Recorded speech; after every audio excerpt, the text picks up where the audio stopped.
여러분 안녕하십니까. 수요일 저녁입니다. 밖엔 비가 오고 있습니다. 전우식입니다. 사기 일전, 여부리 일전을 보면 이 태사공, 사마천의 평이 이렇습니다. 거짓으로 얻은 명성은 물거품 같다. 이 비극으로 끝난 여부리를 평가한 말입니다. 아마 여러분들은 한 번 정도는 이 가짜 명품을 접해봤을 겁니다. 가짜 롤렉스, 가짜 파테 필립스, 가짜 루이비통, 가짜 프라다, 가짜 구찌. 세상에서 명품으로 일어난 모든 물건은 대한민국 시장에 가짜가 있습니다. 그 가짜도 중국산부터 국산까지 또 구분이 되더군요. 심지어 국산품도 가짜는 넘쳐납니다. 먹는 것도 그렇죠. 양식 물고기를 자연산이라 속이는 것도 가짜입니다. 가짜 한우는 이제 흔한 뉴스라서 뉴스 취급도 못 받습니다. 고춧가루부터 마늘까지 먹거리도 가짜 국산이 있다고 하니 참 속지 않고 사는 게 어려운 것만 같습니다. 농부는 정직해야 먹고 살지만 상인은 정직하면 굶어 죽는다. 제가 제 책인 이 진실이 그 적들에서 한 말인데 상인도 정직해야 살아남는다고 이제 고쳐서야만 할 것 같습니다. 자, 제가 오늘 장황하게 이 가짜 말씀을 드리는 건요. 어제 제가 말씀드린 청와대 비서에 포로가 없다 하는 말의 연장선상에서 하는 말입니다.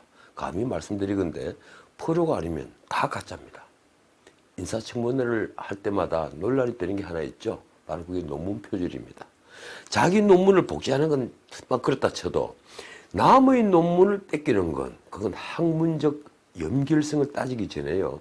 학자로서 자존심이 전혀 없는 자라는 걸 입증하는 겁니다. 저는 7권 책을 냈는데요. 단 한 줄도 남의 글을 훔치지 않으려고 무진 애를 썼습니다.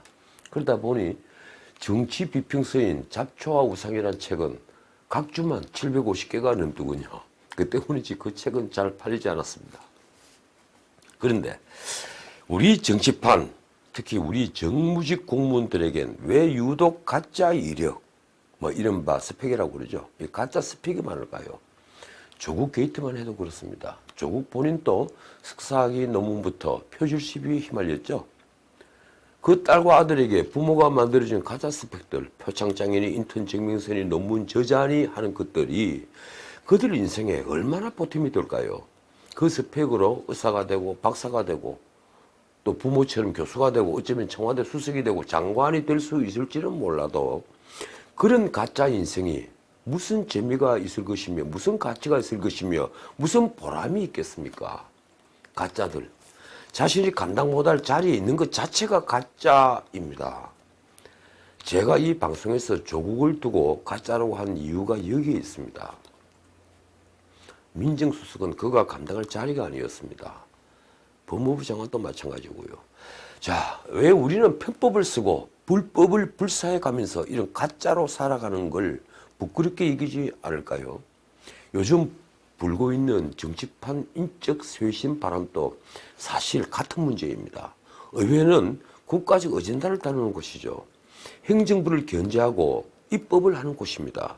그래서 미국이나 영국에서는요, 의원들을 로우메이커, 그러니까 법을 만드는 사람이라고 부르기도 합니다.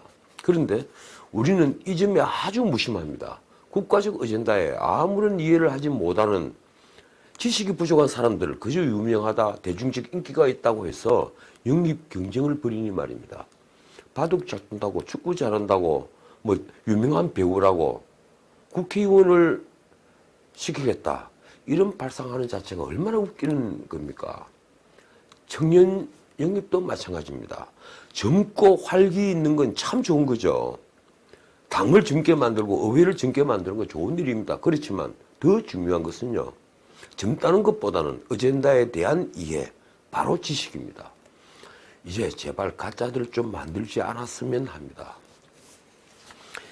오늘 참 재미있는 뉴스가 떴습니다. 아니 참 씁쓸한 뉴스입니다. 미국 국무부 부차관보로 임명이 됐던 한국인 2세, 올해 35살인 미나 장 씨가 바로 그 주인공입니다. 그녀는 지난 1월 달에 트럼프가 직접 국제개발처 USAID의 부책임자로 발표를 해서 화제가 됐죠. USAID는요 10억 달러가 넘는 예산으로 저개발 국가 지원부터 이스라엘 군사 원조까지 하는 부처입니다. 미나 장은 하버드 경영대학원 출신으로 알려졌습니다. 그리고 세계의 오지를 다니며 구호해온 단체죠. 링킹 더 월드라는 단체의 CEO, 그리고 음반까지, 장미나라는 이름으로 음반까지 낸 가수로 알려졌죠. 드디어 그녀는 타임지 표지를 장식했다고 했습니다. 그 표지엔 Change the world, 세계를 바꾸자, 이 세상을 바꾸자, 이런 구호가 고딕체로 인쇄되어 있습니다. 그녀의 인맥은 정말 화려했습니다. 그녀가 자신의 SNS 계정에 올린 사진에는요, 함께 찍은 사진에 빌 클린턴 전 대통령, 또 그리고 울브라이트 국무장관, 퍼트 레이어스죠, 전 CIA 국장, 이런 유명 인물들이 수도 없이 있었습니다. 그녀는 그런 유명세를 얻고 폼페이오 장관의 인맥으로 알려져 있는 브라이언 블라타오 차관의 추천으로, 국무부 차관의 추천으로 발탁되었다고 하더군요. 그녀는 얼마 전엔 필리핀 대사 내정설이 나돌기도 했습니다. 워싱턴 청가에서 아주 요란했죠. 어쨌든 그녀는 USAID의 부책임자로 지명이 됐고 상무는 그녀를 인준하기 위해서 자료를 요청했습니다. 그런데 거기까지였습니다. 오늘 미국 NBC 방송은 그녀의 스펙이 가짜라는 걸 폭로했습니다. 그게 톱뉴스였다고 하더군요. 그녀가 운영했다는 세계 빈민구호단체라는 링킹 더 월드의 예산은 고작 우리 돈으로 3억 5천 정도인데 해외에서 쓴 돈은 1만 달러, 우리 돈으로 1,000만 원이 채 되지 않았다 합니다. 그녀가 세계 오지를 다니면서 구호를 하고 학교를 짓고 이렇게 했다는 말 자체가 전부 다 거짓말이었다는 얘기입니다. 그녀가 유명 인사와 찍은 사진은요, 대부분 그녀가 접근해서 찍은 사진에 지나지 않았습니다. 하버드 경영대학원 졸업도 7주짜리, 그냥 2달이 채 안 되는 단기 과정인 게 드러났고, 육군대학원 졸업은 그녀가 이력서에 공식적으로 쓴 겁니다. 육군대학원 졸업은요, 고작 4일간 안보 세미나에 참석한 것으로 드러났습니다. 실제 그녀의 학력은 비인가 기독교 대학인 University of Nations, 이걸 번역을 어떻게 해야 됩니까? 뭐 국가들 대학이라고 해야 됩니까? 이 대학 졸업뿐이었습니다. 언론과의 인터뷰 때마다 내보였던 타임지 표지는요, 그녀가 합성해서 만든 가짜였습니다. 타임지가 오늘 공식 부인했습니다. 오늘 트럼프는 그녀의 인준 요청을 철회했습니다. 이 제임스 프니퍼라는 이 조지 메이슨대 교수는 이 사건을 트럼프 정부가 인사검증을 느슨하게 하는 대표적 사례라고 꼬집었습니다. 참 그 뉴스를 보면서 애서 그녀는 한국인 2세일 뿐 미국인이라고 제가 생각하고 자위하면서 화를 참았습니다. 그녀가 미국인인 건 다들 알지만은 그녀 때문에 미국에 살아가는 한국인들, 또 그 2세들, 3세들에게 얼마나 나쁜 인상이 주어질까 생각하니 정말 화가 나더군요. 이런 생각이 들었습니다. 그녀가 그 가짜 스펙으로 우리나라에 왔다면 그녀는 아마도 대학 교수, 국회의원은 물론 어쩌면 장관이나 정말 어쩌면 더 높은 자리에 오를 수도 있었다는 생각을 잠시 했습니다. 이 나라는 미나장의 스펙 정도면 다들 깜빡 죽을 테니 말입니다. 자, 다른 뉴스 2개만 찍겠습니다. 미국의 방위비 분담금 증액 요구가 도를 넘고 있습니다. 데이비드 스트렐 국무부 동아시아 차관보죠. 이분과 다른 3명, 그러니까 도합 4명이 지난주에 방한해서 방위비 분담금 증액과 지소미아 복원을 압박한 건 다들 아실 겁니다. 그런데 오늘은 두 마크 씨가 우리나라에 왔습니다. 마크 에스퍼 국방장관과 마크 밀리 합참의장이죠. 한 분은 미국에서, 한 분은 일본을 거쳐서 왔습니다. 그들은 방한 전에 주한미군 감축 가능성까지 거론했습니다.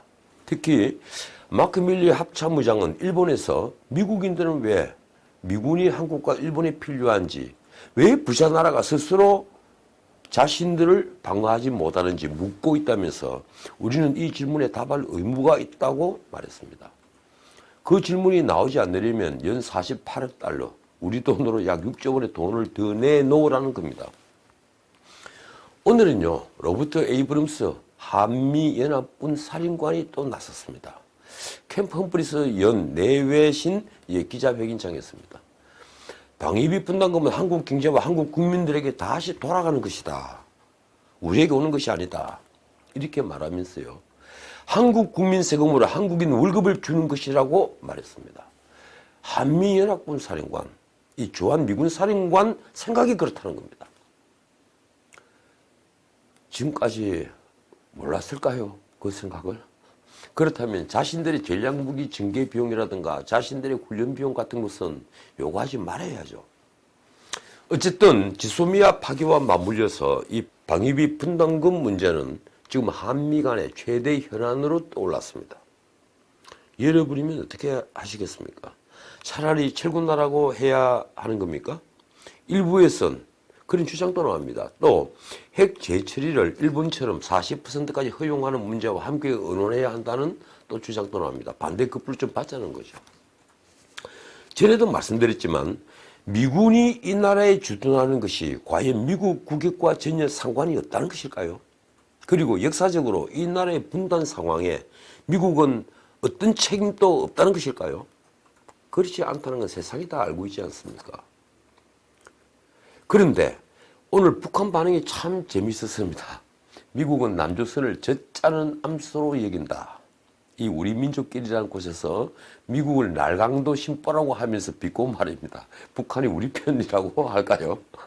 참 기가 막힙니다. 이 뉴스를 검색하다 보니 다행히 우리 원군도 있었습니다. 에리엇 엥겔 미국 하원 외교위원장이죠. 이분이 어제 워싱턴에서 열린 한미 지도자 대회에서 주한미군 철수에 절대 반대한다. 이 반대한다 소리를 3번이나 하셨더군요. 그러면서 70년간 한미동맹은 동북아 안정의 디딤돌이었다. 한국을 절대로 버리지 않는다라고 강조해서 말했습니다. 정말 고맙습니다.